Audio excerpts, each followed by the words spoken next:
What's going on here this morning? This Tazria Mitzvah is not usually like the parsha that everybody comes out like.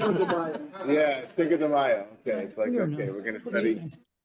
Come to the most difficult parsha to learn together meaningfully. Anybody here for the first timers? Okay. Wow. Okay. Hi. Welcome. What's your name? Belu. Belu? Yes. Welcome, Belu. I think she's like a cousin. Your cousin? Not really, but Okay, like an adopted cousin. Okay, great. That's wonderful. And Dr. Siegel, is Judy's here? Really? Except virtually, of course. That's great to make the trek.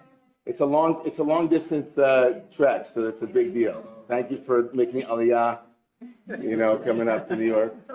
All right. Hey guys online, okay. Caroline, thank you for being patient. We're gonna start with Berachot Torah, okay?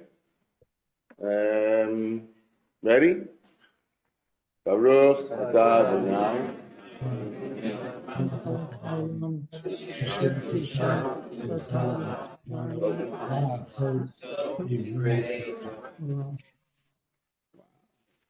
I tell you something. I hate to say it, but like there are shuls around the world that are jealous of that sound of that blessing just now. Like that was a robust, good group blessing. Somebody will have to explain to me. Maybe I have no idea how to use Safari anymore. They changed the editor. I have not. It's like the color coding on the whole thing just threw me. It's new, and we're going to learn a little bit. But I was severely hampered by technical difficulties. So please stand by. All right. So it does have my picture exactly. That's important. All right. So there's a lot that we could have learned in Tazria Mitzora, believe it or not, but I was trying to find the least offensive thing to learn and that would require the least amount of allegory and metaphorical. It's all very complicated. The Tazria in general, like the laws of a woman laws of pregnancy and what has to happen in the light of pregnancy, the differential in terms of the biological sex of the child. A lot of allegory there, but no, we're going to go I decided to go to Mitzora, which for those who don't know what it is, Mitzora is essentially a general heading for a skin affliction of some kind. We don't really know exactly what it is. It's not leprosy exactly. There's a lot of debate about it. It's kind of, we're just, Hansen's, it's a skin affliction. And the general term for skin afflictions, Mitzora, is really a category of a larger term called Nega. Negah, or Nun Gimel Ayin, Nega, Negaim. And Negaim seem to afflict, at least in the biblical text, seem to be an affliction not only of the skin, but also of garments. Like a garment, garments can have Negaim. Houses and walls can have Negaim. It seems to have been like this general problem with Negaim. And okay.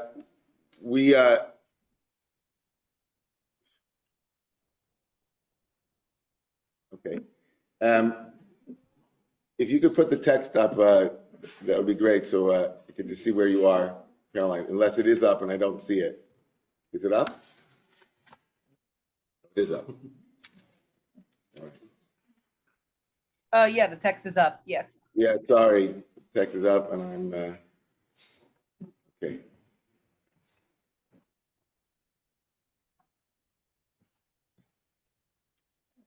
It used to be like, just had books, things that you put in line. 1 second.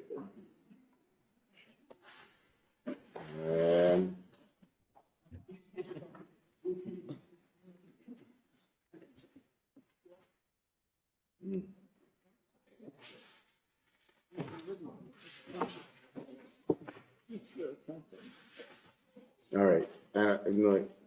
מעצבן, פשוט מעצבן.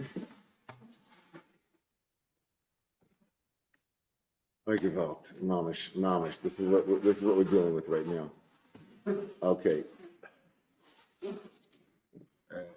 You know what? It's like, okay, whatever. No, I know, that just brings me back to the...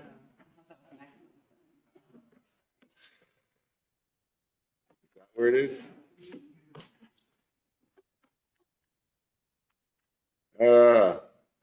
have no idea what's going on here. Wait, sorry, what's up? What's up? I don't know. I don't know. It's very solution. All right. You know what? It's not. It's just that it's not large enough to see, and it's I'm having a hard time controlling it. No, it's not on your end. It's on my end. Like I can't. It's like it's one of those things where it's not behaving well, and it's like I have to beg it. Like it's like just the right moment. Like the Gemara says, the Talmud says that there's like a moment in every day there where God gets unhappy with the world, and you have to have really great timing to know what that rega is. Ki rega be'apo. There's one moment, and then the Talmud says what the moment is. I'm not going to try. You know what? I'll let somebody else try to fix this. Somebody who has technical. You want to try, or anybody? I just gonna. It's impossible. I don't know what's going on here, Victor, with the window. Did you read it? It's not you guys, it's us. There it is. And I don't know how to make that large. You'll do it? Okay. What if you do that line on the top? No, it's just, what's going on here? I know, it's not doing that. Maybe click zoom. Click zoom. The box. That's nicht. That's been. Okay, let's just learn. All right, let's just learn. All right. So the general category of nigaim is it doesn't seem to be any moral valence given to this affliction. There doesn't seem to be any reasoning in the Torah that's offered for the affliction. Doesn't seem to have like a moral valence, like you did this and therefore this. There's no etiology of this disease. There seems to appear like a nega does, and it seems to be dealt with in the text. For a moment, just to understand that Leviticus in general this is like a very big preoccupation of the book of Leviticus. The book of Leviticus is all about the rules of the sanctuary, first the tabernacle, then the Beit HaMikdash, and the rules around like inside, outside, what are the requirements or the preconditions for being able to come into the holy. We already know from the book of Exodus that coming to the mountain, the locus of the holy, or the focal point of the holy, required a certain gevul, like a boundary, right? You couldn't touch the mountain, right? Moshe warns the people, don't touch the mountain when you come, right? There's something about the mountain that remains impermeable or should be impermeable unless you are, right? Unless you have certain requirements or that there's a certain level of purity. That warning becomes full-blown in the existence of the tabernacle, and there are people who can come close to the holy and those who can't come close to the holy. We saw the story of Nadav and Abihu, right, and back in chapter 6 in the book of Leviticus. So here we are, and the book of Leviticus is now going to talk about other things that would, quote unquote, defile you or make you impure. And impurity itself is a very complicated word because it doesn't mean to be contaminated. It means, right, something akin to a proximity to death. In some way, it seems to be. Rachel Adler, the great feminist theologian, spoke to this very, very clearly. It doesn't seem to be some kind of moral stain or some, so imperfection per se, other than kind of a natural occurrence, right? Right? You have blood. A woman who has a menstrual period also becomes, quote unquote, impure. She's not defiled, of course. In that sense, it's no moral valence, it's a natural biological occurrence. So is seminal emission, right, in men. So it's a very complicated conversation about what it means, but the rabbis make it even more complicated because they do give a moral valence to why one would get a skin affliction, and where they derive that from is from Miriam, the older sister of Moses. In the story of Miriam and her brother Aaron speaking about Moses in a particular way when Moses wasn't present, they're talking about Moshe. We don't know exactly what they were saying, but apparently immediately after that happens, in the text, Miriam is stricken with something akin to this nega business. And so for the rabbis, they say, oh, you see, this is what happens. Nega, and specifically mitzorah, is connected to gossip or to using the power of speech in a way that is not appropriate. Right? So just hold that. Because there's, again, as we always know, there's the biblical layer, and then there's the rabbinic layer, and then there are other layers that come later on. And understanding the biblical layer on its own, in its context, is often really, really important for us to then understand the rabbinic gloss on it. Not because we're going to like deny the rabbinic gloss, but just to see the evolution of it and the thinking behind it, so we can also have a deeper understanding. So we're going to look at one particular moment in the story of the Mitzorah, someone who has the skin affliction. By the way, when COVID-19 happened, this became immediately relevant. Like all of a sudden, you'll see so many sources in 2020 around, 2020, 2021 around COVID-19, around quarantining, around public health. It was like a very relevant. All of a sudden, like, oh, the Torah. Usually we thought about it in very allegorical terms, but like all of a sudden it's very literal, right? What happens when someone has an affliction that might be considered, or we're afraid that it's considered contagious and so on. All right. So let's look at source number one. Let's look on our pages because it's hard to see it up on the screen. Okay. Now, I said last night in the in my sermon that the entire time that someone has this affliction, the priests, and by the way, when you think of priests, you often think like there was one priest or 10, 13. It was a whole, the priest is a group of people that Isha, not all of them were, you're going to figure it out? Okay, great. Okay. The priest is like almost like a doctor, spiritual doctor, and just like there's like the full screen tile. Oh, there you go. Maybe that. So the and now we're all focused on this. No, it's okay.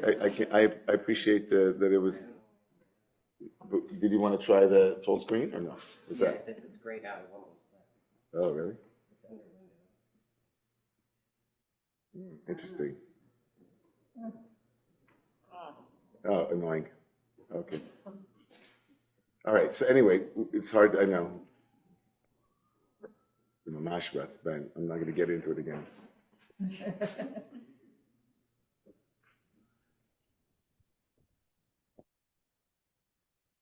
Okay, gods of technology. Okay, let's go into. Let's go back. So.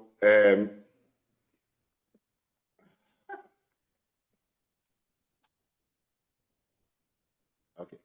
The chapter 13, verse 43. Virah oto kohen. So I said that there are a lot of priests. It's not the great priest, but a lot of priests. A kohen has to see the person who had and examine them. If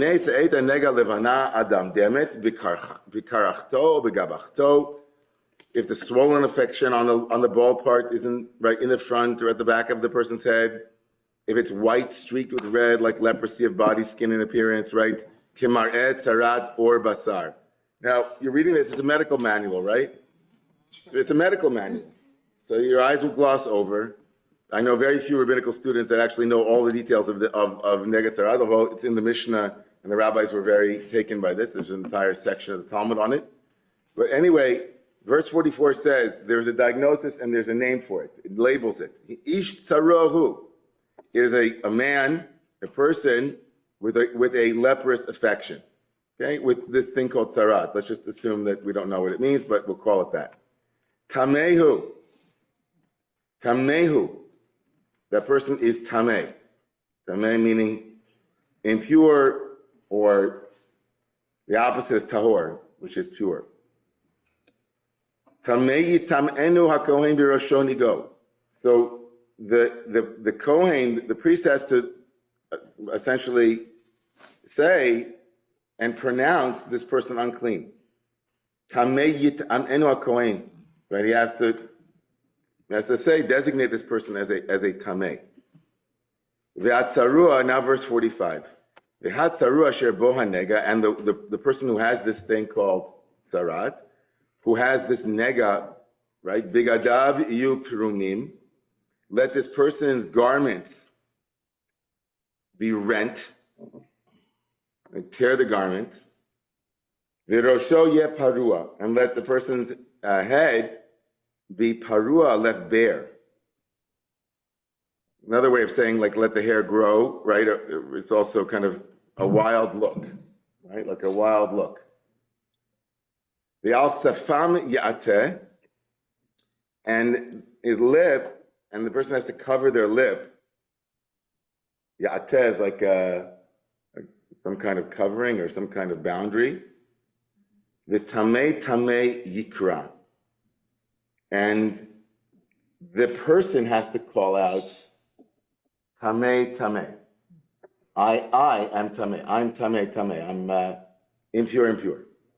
Right? That's a proclamation made by the actual person. Okay. Kol yemei asher hanega bo yitama tamehu.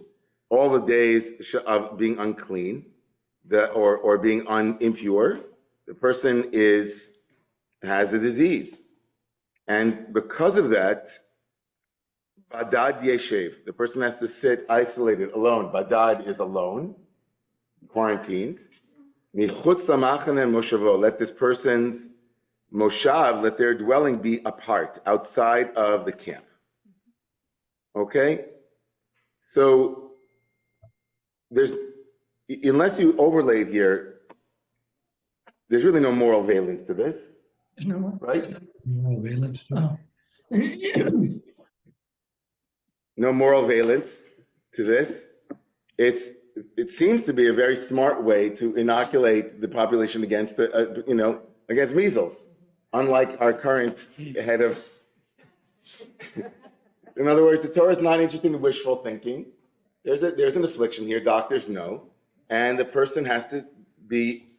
There's a very important piece here, because the person is making aware to those around them that they could possibly become infected, right? And the responsibility is on the person to self-admit, like to say out loud, it's like how real was this? When people had COVID, they didn't tell people, they come in, they're like, give me a break, like you don't have to know, like I'm fine, I'm on, I'm on my meds, I'm taking whatever. But here you have a responsibility, and it's not just. I mean, it's interesting. There's an article in the New York Times I spoke last night about the happiness survey. So this woman wrote another piece about her week of misery in Finland. Did you read that? She's my best friend. That's your best friend. Well, I was going to say she's an incredible writer, but now I get it. You only hang out with incredible writers like as yourself. Really amazing human being, but amazing writer too. I mean, the writing is spectacular, I think. And one of the things she noted in the article was that when she went into this, is it called Udi, or what is the library? I couldn't pronounce Ode, Ode, like Ode, like Ode. Remember that? Yeah, it's like Ode. So Ode is the public national library in Helsinki, and it's a remarkable place, built for children, built for connection. And one of the things she noticed, and it really hit her, was where it says in American libraries, to be please be quiet and lower your voice, right? In Finland, it says, please allow others to work undisturbed. And she noted the difference between the focus on self-control versus focus on social responsibility. Isn't that amazing? It's like an amazing moment. And so here, the person is like, the focus here is on social responsibility. Right? The person is saying out loud to others, be aware, right, that I'm aware of you, right? I know that I have this. I don't know how I got it, but, right, be aware. Now, it's not the valence, though, that the rabbis have for this quite. So if you look at source number 2, that he shall cover his lip. Yeah, you see it? Oh, that's. Rashi quotes the Sifra, which is the rabbinic, right? The great rabbinic commentary on Leviticus is called the Sifra. And Rashi here quotes, and let it cover the lip. Why? Ke'avel, like a mourner. So covering the lip might have been seen as just a smart way to reduce. It potentially has something to do with breath and it's transmitted through the air, maybe cover your lip. But it seems that some of these practices are intended for public awareness, like the hair is left wild and the garments are, but when you tear your garments and you cover your lip, It's also funny that Rashi didn't quote the tearing of the garments, which is the more obvious mourner's ritual than the covering of the lip. But what does it do to our understanding of this moment when we introduce a framing of a mourner? That this who's the person's why are they in mourning? What are they mourning? Like a mourner. First of all, what happens when you think of this person as a mourner? You feel pity or compassion, right? The person's in mourning. Maybe what are they in mourning for? What's been lost? Health. Their health. Right. So there's no the social element. It's interesting, no? Like, why is the person's ill? They're a mourner. But we're not allowed necessarily to connect with them. We can't sit shiva with them. Are they like, is there an element of death in this kind of affliction? An element of, right? I think that's part of the Levitical thread, is that as the body, it's almost like the body is deteriorating. There's a kind of decomposition. So the rabbis maybe are understanding that in Leviticus, anything that inclines you towards death or towards decomposition in some way of the physical form is also a reflection of a proximity to death, perhaps. And so the person is like, I've been touched by death in some way. Like there was another article also, I've been reading the Times a lot. I'm reading other papers too, but there's an article about this TikTok influencer, this young woman who has cancer, and she was chronicling her cancer on TikTok. She's an influencer, and she was being attacked for this, on Reddit. There's a whole element of Reddit that is geared towards snark and snarky comments. And there are people trying to really poke fun at her, and maybe she's not really because she looks well. Right? And the opposite here, it's almost like there is no chance here of thinking this person is well. Right? Even like part of her problem and part of the problem, people who even she has stage 4 cancer, as many of the comments, I read all the comments too.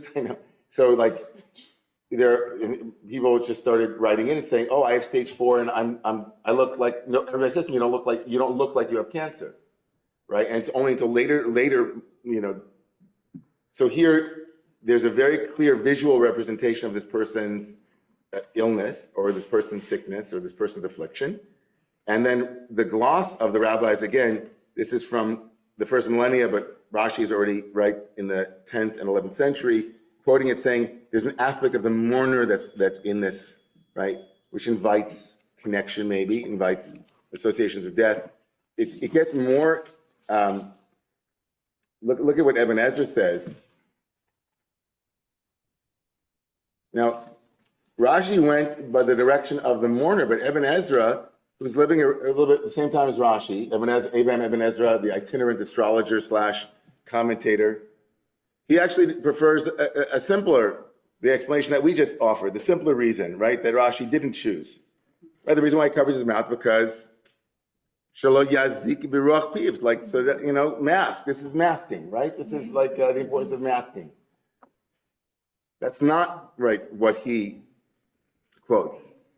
So look at source 4 to get a little deeper into Rashi and into the general thread around, not around mourner per se, but around this public, this visual representation of being in a state that requires comfort. Look at this source, an amazing source. The Gemara, the Talmud in Chulin, one of the tractates called Chulin, which has a lot to do with kosher laws and so on. So the rabbis, again, we're in the 8th to 9th century, the final redaction of this, let's say it's 7th to 8th century. Kedetanya, there is a Braita, there's an early fragment of learning called a Braita, which is like a Mishnaic piece.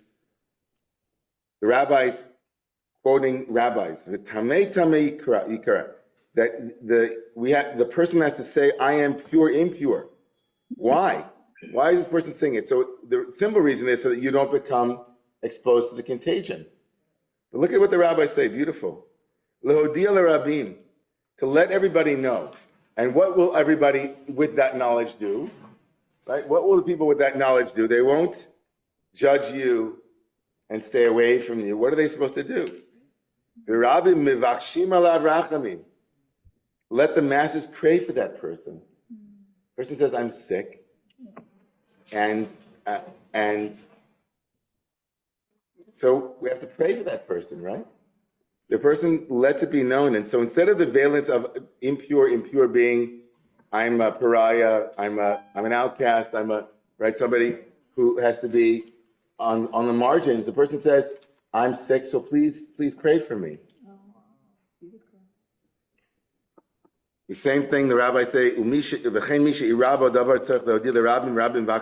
says, whenever something unfortunate happens to you, right, you fall off your scooter and you break your hip or some such thing, and they tell people and they pray for you. This is like a clarion call to admit vulnerability and acknowledge vulnerability and a certain neediness.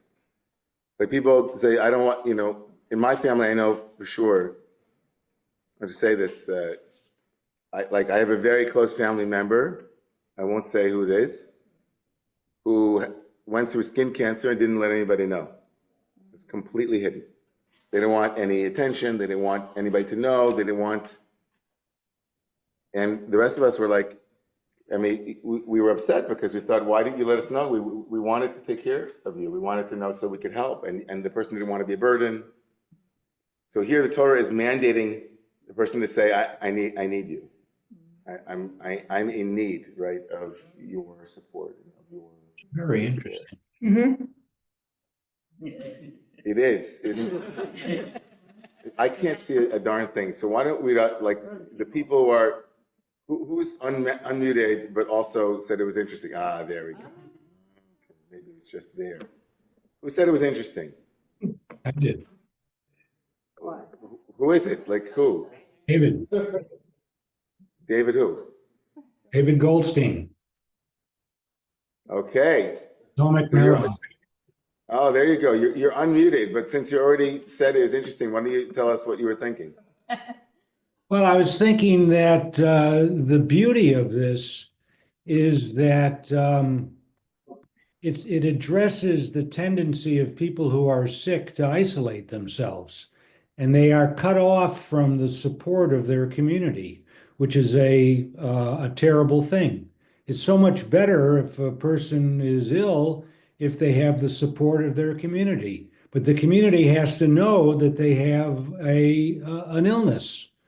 So, but you would only see that if you go deeper into the analysis of the text, because the person calls out impure, impure. Your first thought is, well, the person wants to be isolated. Well, yeah, I mean, they don't want to spread the illness, but they also, and this is the hidden part that we're talking about today, they want their community to be aware that they are sick and they're in need of the prayers and other practical things of their community. I'm a physician, so I'm very aware of this kind of phenomenon that people, when they're sick, tend to isolate themselves. So, Okay, great. Thank you, doctor. That was great. And why don't we go to some other folks in the room? Great. And also, if I could see, I can't really see. We can stop the share. I can't see who has their hands up or who doesn't. So I'd like to Adel has her Well- hand up, yeah. say it again. Adel has her hand up. Okay, great. So we're gonna go first in the room, and then we'll come back to you, Adel. Okay, Rob. I'm a little lost. But can you talk into the microphone? I don't know if Yeah. people can hear you. Yeah. I'm a little lost between the concept of Tame and Tahor, which is a spiritual problem. Now we're talking about a physical problem, and if you have it started off with a spiritual problem, Right. what does this have to do with a physical problem? Right. So good question. So that was my fault. Let me communicate a little bit more clearly. So it would seem from the text of the Torah itself, without rabbinic interpretation, without rabbinic commentary, the text of the Torah doesn't have anything to do with spirituality or moral valence or ethics. It doesn't seem in the pshat, the simple meaning of the text is, this is a skin affliction that will appear, A Kohen acts as the kind of, the priest of the day acts the kind of doctor of sorts, who will diagnose and analyze and then proclaim. Proclaim that there's a skin affliction. The skin affliction is also an affliction more broadly. It appears on houses, on garments. It's kind of a general, it seemed to be at the time that was some version of a mystery, but something that needed to be dealt with in a very particular way. And so Leviticus, which is dealing with these issues, not just these issues, but issues having to do with what defiles, right, someone, or makes them define, what makes somebody, what events in life and will place a person in a category that makes entering into the sanctuary or being involved in various things related to the sanctuary make them disqualify them, as it were. And so tameh becomes a category of disqualification, and tahor becomes a category of qualification, right? You have to be tahor, and in order to be participating in various elements in the tabernacle. It becomes broader because apparently, let's just say that you could become afflicted with this skin disease. There are some things that you could come into contact with something, and it would confer its tameh status on you. If I came into contact with a corpse, I would become what's called an avatuma. I would actually have an access to disqualification. I'd have to wait a certain amount of time, go into the body of water, and then regain my qualified state, my status. But if I touch somebody comes in contact with me, I don't give them a skin affliction in that moment. I give them a defilement of, you came into contact with my defilement, and now I've conferred that upon you. But here, it seems to be there's an actual medical condition, or what we call a medical condition, actual physical, right, physiological phenomena. And so that's stage one. In stage two, the rabbis actually add a valence of something spiritual. They make a connection between tuma or nega that appears with Miriam, and they connect that to the reason why a person would ever get mitzorah, ever get the skin affliction. And so we see the two commentaries, Ibn Ezra and Rashi, reflecting two different approaches of the rabbis. One approach of the rabbis was to read all of these details in light of medical information, right? The reason why a person covers their lip is in order to, make sure that they don't bother other people, they don't infect other people with the breath. The reason why a person calls out tameh, tameh, we didn't see this source, but it's source number 6. Ibn Ezra is consistent. The reason why a person calls out tameh, tameh is to let everybody know that, when they pass by on the road, make sure that people guard themselves and don't touch the person unless they come into contact with them. It's a physical problem. But Rashi seems to be going in a very different direction, which is much more like the metaphor, the allegory of a tameh, tameh is not, and all of the restrictions seem to indicate something very different, actually. Of the valence of compassion, of connection, of coming out of isolation, of letting people know. And that's already reflected in the Gemara that we saw. The Gemara says, you say tameh, tameh, not so that I have to warn you to stay away from me, but I have to let you know that I need you to pray for me. Not stay away from me, but pray for me. And that's very different. Now, it doesn't mean that in the moral container there isn't judgment. Of course there's judgment. It's clear that the rabbis believed that if you became mitzarat, you did something wrong. But even if you did something wrong, the rabbis didn't say that you shouldn't ask to be prayed for, that we shouldn't pray for someone who has some kind of spiritual issue. We should pray for them maybe more fervently. So does that make sense? Does that organize things? Okay, Adel. Good Shabbos, everyone. So what stands out for me is that the gematria of Tameh is 50. And we have, we're in counting of the Omer period of 49 days, and we know that the 50th day is a great level of purity. So it also gives hope that, in our process, the process that we're going through right now in purifying ourselves, which is not the same as the Mitzorah, but it's related. So I want to underscore that, and I want you to turn in the sources to again, I can't figure out how this thing works, but it's right before source 8.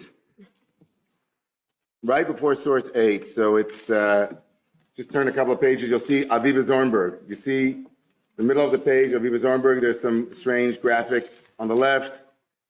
You see that? Can you see that also, Caroline? Did you see that? Got it. So I want to read Aviva Zornberg. Okay, it's going to be in my sermon later today at about 11:50. Trauma is often experienced as a collapse of language. Isn't that great? I mean, it's not great, but it's great. In the biblical imagination, speech is redemptive. What does she mean when she says speech is redemptive? Yeah, the world was created with speech. In our tradition, language is creative. And, Bobby, can you wait a second just to, yeah. And it means also that language liberates. Something to remember that the most important of our rights as a free people in this country is the freedom to speak. But we also have inner fascists in our own heart and mind that want to silence us, silence ourselves. And we tell ourselves, oh, don't say that. If you say that, then your life will be over, right? If you admit that, if you bring that to consciousness. Talking to Judy on the way in to the synagogue this morning, and talking about in the story of Jacob and his wrestling match with the angel, it's really important to remember that the sun, meaning the sun, the solar power is very important in that story, right? The wrestling match with the angel, it happens at night, under the dark, right, the cover of night, but they have to finish wrestling because the sun is coming up, right? The sun is coming up, and the angel says, or whatever the person says, you have to release me now, the sun's coming up. Which of course, Carl Jung, I had a field day with that, right? Consciousness is the place where things are in the dark of night, the shadow lurks.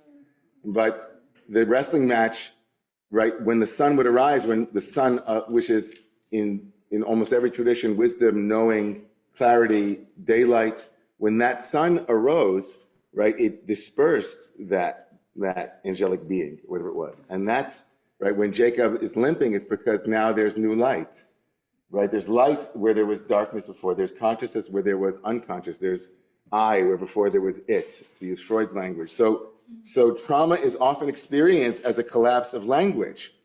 In the biblical imagination, speech is redemptive. To be unable to speak, to have no words for what has happened, is to be truly lost.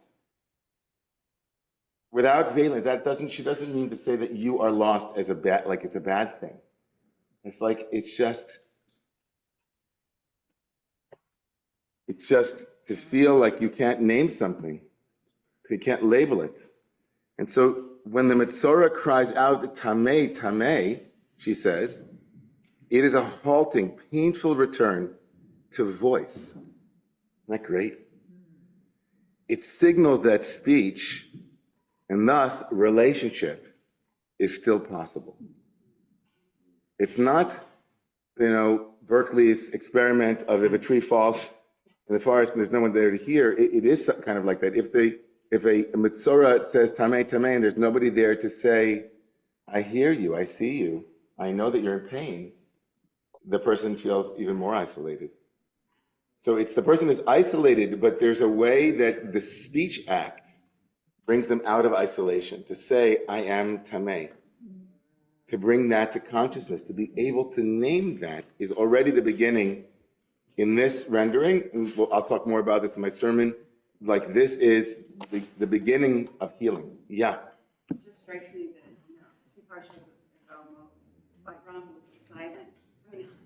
Can you pass the Aaron was mic? silent when he lost his son. Right.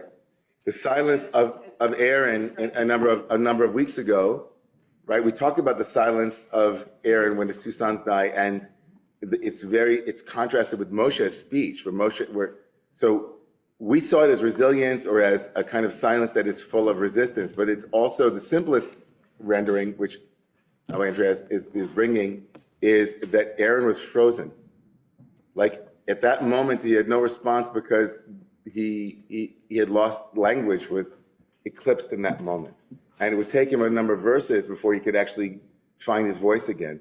And so even Aaron, the loquacious, brilliant older brother, who God said about him that he's Elohim, he's going to be like the speaking God for you, Moshe, he couldn't find words because trauma had blocked that capacity and he was lost. And the way Moshe's voice at that moment is a bit off. Okay, Batya, I said I was going to come back to you, and then Ronen. Okay, Batya. So it occurs to me that I'm wondering if we have advanced so much that today there's so many divisions of sickness and emotionally and mentally, in addition to physically. So imagine if everyone were to surrender all their secrets and say, keep away from me, I do something terrible, et cetera, et cetera. So I'm wondering, have we advanced that much? Have we advanced, I'm sorry, can you say, have we advanced to the point where we... Have we become greater than once upon a time when people shouted out, I am a mourner or whatever? So I don't know. I mean, it's a good question. I think it's a mystery, but last night I was talking about the happiness survey, which there are a lot of questions about the happiness survey. It's obviously very complicated. It's suspect. It just begs numerous philosophical questions that have plagued us, no pun intended, for centuries, millennia.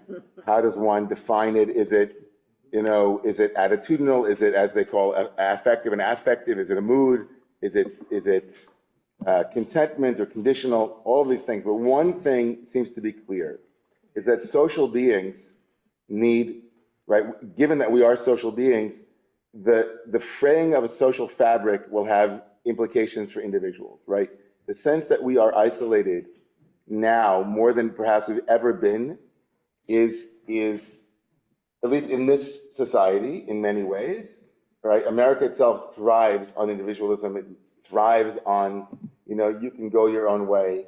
And the breakdown of the social fabric, and also the breakdown of religion over this, now it's making a comeback, it seems, but all of those things contribute to in this moment, feeling that maybe we have greater abilities and greater, and a greater array of tools with which to announce that we are in need, right? We can post it on social media. We can post it so that, literally thousands of strangers can weigh in and say, you go, but we have fewer and fewer social spaces where we actually show up with one another and care and notice. I mean, even in Rome, take Rome for example.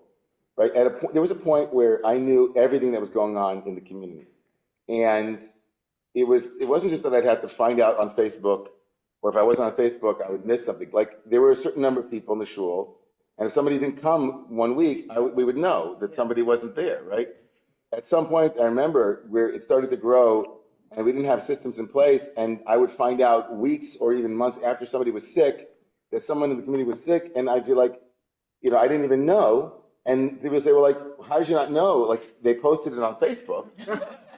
And I'd be like, but I'm not on Facebook, I that frequently. And so, like, there was no mechanism, and the community had grown to such a degree that it was, like, very hard, there were things that we could have done or should have done, whatever, just knowing. But it gets beyond a village, and it becomes like a triple village. And it becomes like, you wind up having, like, I was at Central Synagogue this week, and they have something like 4,000, 5,000 members.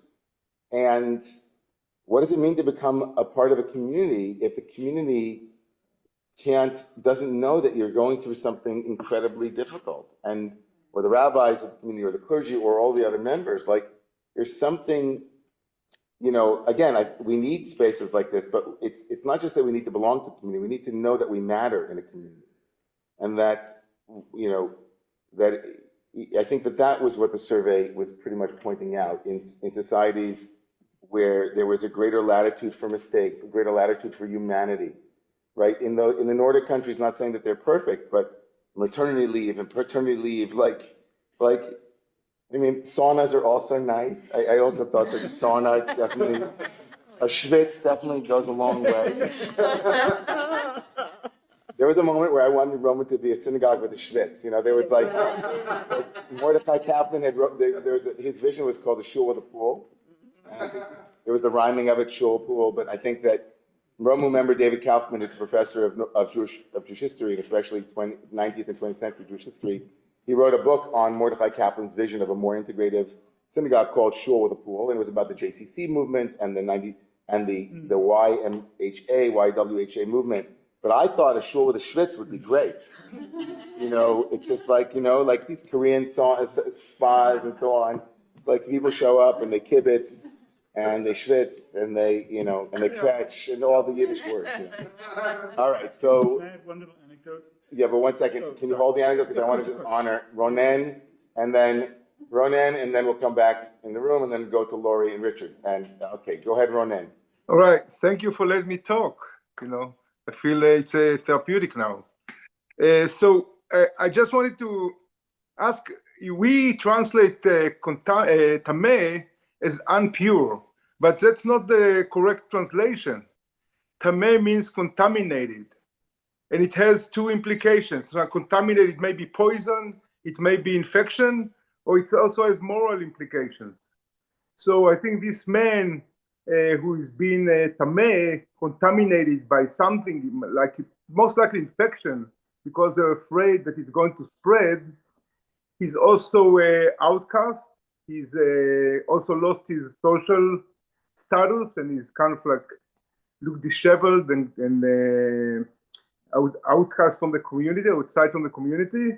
And there are several implications. One is he may be contaminated and can spread the disease, but also he may be in trouble morally and he may need help and rachamim. So the kind of like, if you can say that when somebody is sick, there's always tendency to apply to it certain moral failure. And in this story, bring to mind all these conflicts raised by seeing somebody who is sick. Is it infection? Is it moral failure? Is it something that should be avoided or something that should be addressed? I think it's very much about the conflict raised by this type of situation. So Ronen, again, in the class this morning, I tried to hold two lenses. One is the lens of the simple meaning of the biblical text, the pshat, and in its context, and also to incorporate what the rabbis of our tradition and the sages tried to overlay, to interpret within the biblical context, that's the rabbinical tradition. We don't take the simple meaning of the text at face value. It might be written in black and white, but then we add the gray and we add the nuance and we soften and we expand. That's midrash. And so I think you're right that the meaning of the text simply is that there's a physical malady. That's what I said when Rob asked for me to walk it out, the simple meaning of the text. There is no moral valence in the text. The text doesn't imply that there's a problem here that is attributed morally to the person. There's no implication that they've sinned in any way. It's just an affliction.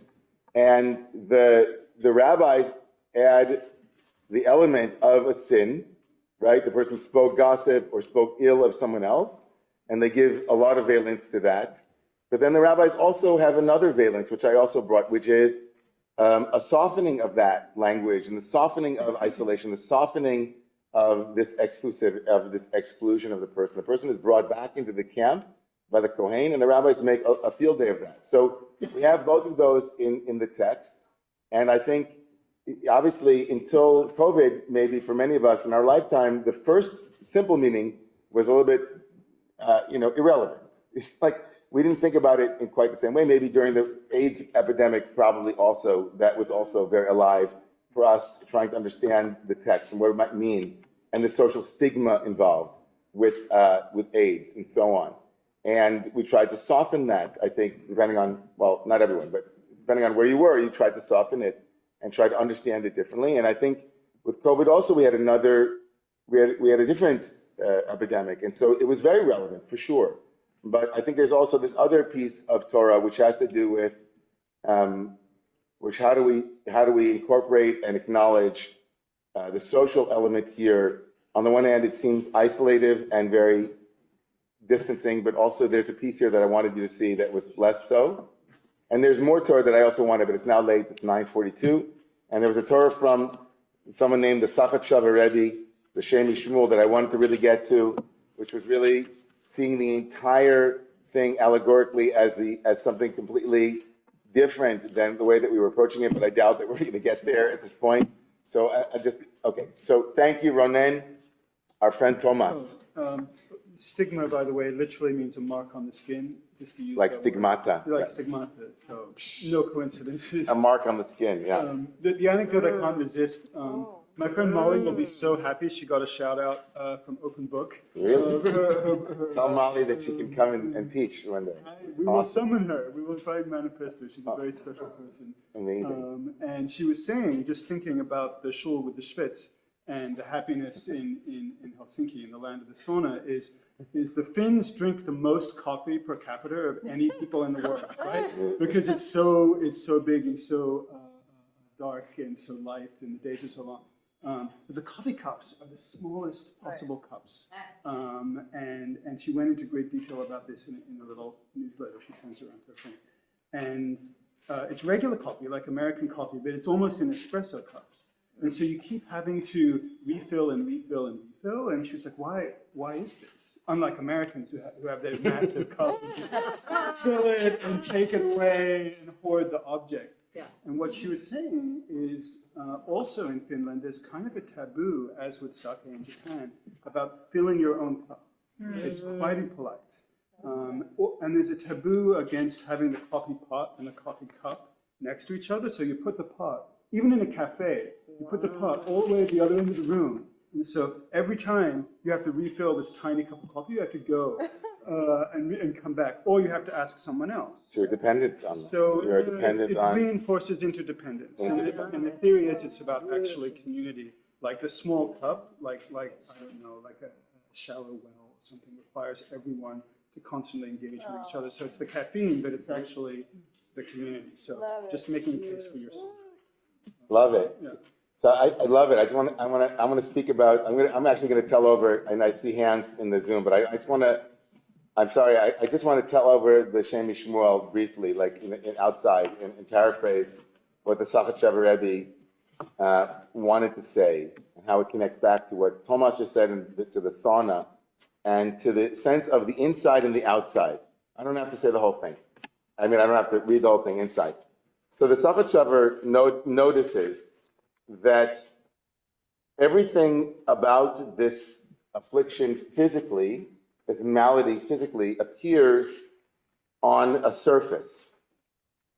And the surface is, right, then what is then mandated, meaning the externalization of, right, the assumption of the rabbis that Sarat comes because of an inner malady, an inner misunderstanding, which then leads to, and what's that inner misunderstanding? That you can speak about someone not in their presence, or even in their presence in a way that is, which tears at the social fabric, like it rends the social fabric, right? You're not, Miriam and Aaron are talking about Moses. He's not there, right? And they're saying things about him. They're kind of reputationally nullifying him.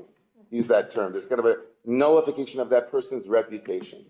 And that inner distortion, says the Safat Shava, which is based on the rabbinic understanding of why someone gets this mitzorah business. Again, whether it's true or not. But he sees conceptually that something is happening about the inner being reflected in the outside. The spiritual melodies reflect themselves in the body, right, on the surface of things. And just like the inner words, which should have remained inside, then also were externalized into the world. They went from inside to outside, right? And once outside, they go everywhere, right? And so he says, look at what the Torah mandates. You then take your hair, which is connected to the inside, deep into your, like it's rooted in the holy, and it grows. Where is she? There she is. I was listening to Rabbi David in his class, but I'm going to turn it off, okay? Caroline, can you mute people and then also just for a moment okay, just that was Karen.